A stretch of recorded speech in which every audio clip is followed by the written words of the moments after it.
Hey everyone, Jim Cramer here. We've all seen it. A company struggling, drowning in debt. They file for bankruptcy, but instead of closing up shop, they get a fresh injection of cash. They're back in the game. What is this financial wizardry? It's called Debtor-in-Possession, DIP, financing. So what exactly is DIP financing? It's a special type of loan given to companies that have filed for Chapter 11 bankruptcy. Think of it as a financial bridge, allowing them to keep operating, reorganize their debts, and hopefully come out stronger. DIP financing comes with unique advantages that make it attractive to both the struggling company and the lender. Stay with me. Now let's talk about Chapter 11 bankruptcy. It's not the end of the road for a company. In fact, it's often the beginning of a comeback story. Chapter 11 allows companies to restructure their debts, renegotiate contracts, and develop a plan to become profitable again. But here's the catch. Restructuring takes time, and companies still need cash to operate during this process. That's where DIP financing swoops in like a superhero. It provides the financial fuel to keep the lights on, pay employees, and keep the business running. Without DIP financing, many companies wouldn't stand a chance of surviving Chapter 11. It could be the start of a remarkable turnaround, fueled by the power of DP financing. Okay, let's talk about what makes DP financing so unique. Its priority. Imagine a line of creditors all waiting to get paid back. DP lenders are like VIPs. They get to cut to the front of the line. That's right, DP loans have super priority over most existing debts, even secured loans. This means that if the company doesn't make it and has to liquidate its assets, DIP lenders get paid back first. This priority is a major reason why lenders are willing to take a chance on companies in bankruptcy. It reduces their risk considerably. The priority of DIP loans incentivizes lenders to provide this lifeline, knowing their investment is somewhat protected. The priority of DIP loans ensures that the company has the best chance of survival, which ultimately benefits everyone involved. Now, DIP financing isn't just a free-for-all, it's a structured process with court oversight and specific lender requirements. First things first, the company needs to get approval from the bankruptcy court to obtain DIP financing. The court acts as a referee, making sure the proposed financing is fair and in the best interests of all stakeholders. Lenders, on their end, don't just hand out DIP loans like candy. They want to see a solid business plan, a realistic path to profitability, and a management team capable of turning things around. This rigorous process ensures that DP financing is used responsibly and strategically. It's not a guaranteed solution, but it's a well-regulated process designed to give companies their best shot at recovery. Section 5. Types of DIP financing, keeping businesses afloat. Now let's talk about the different flavors of DIP financing.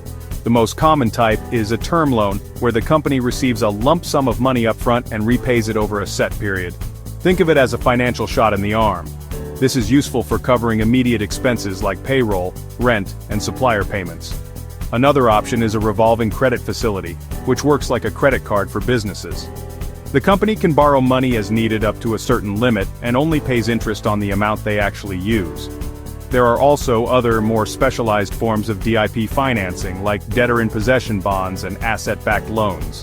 Whether it's a quick cash infusion or ongoing financial support, there's a DIP financing option out there to help businesses weather the storm and emerge stronger. Section 6. A two-way street benefits for lenders in DIP financing. Now you might be wondering what's in it for the lenders. Why would they risk lending money to a company already in bankruptcy? Well, as I said before, DIP financing is a two-way street. The biggest draw for lenders is the potential for higher returns. DIP loans are considered riskier than traditional loans, so they typically come with higher interest rates. This means lenders can earn a premium for taking on this increased risk. DIP financing also allows lenders to build relationships with potentially successful companies at an early stage. By providing DIP financing, lenders can position themselves as trusted partners and potentially reap the rewards of the company's future success. It's all about weighing the risks and rewards and making calculated decisions based on the company's potential and the lender's investment goals. Section 7. From DIP to exit. Financing a company's fresh start. Alright, let's fast forward to when a company has successfully navigated Chapter 11 and is ready to re-enter the market as a restructured entity. This is where exit financing comes into play, providing the capital they need to ditch the debtor-in-possession label and embrace their fresh start.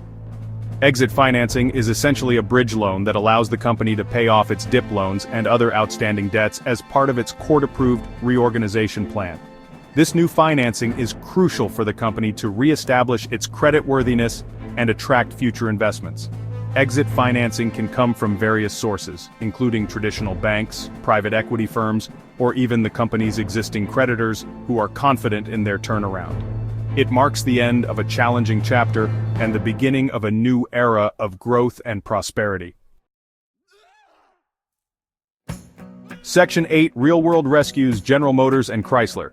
Let's wrap things up with some real-world examples of how DIP financing can be a game-changer. Remember the Great Recession back in 2008? The auto industry was hit hard and giants like General Motors and Chrysler were on the verge of collapse. Thankfully, DIP financing came to the rescue. Both companies filed for Chapter 11 bankruptcy and secured billions of dollars in DIP loans from the US government. This lifeline allowed them to restructure their operations, renegotiate labor contracts, and develop new, more competitive vehicles. General Motors and Chrysler emerged from bankruptcy leaner, more efficient, and with a renewed focus on innovation. They repaid their government loans ahead of schedule and went on to become profitable again, saving thousands of jobs and preserving two iconic American brands. So, next time you hear about a company facing financial turmoil, remember the story of DIP financing, a lifeline for businesses in distress, a smart investment for lenders, and a catalyst for economic recovery.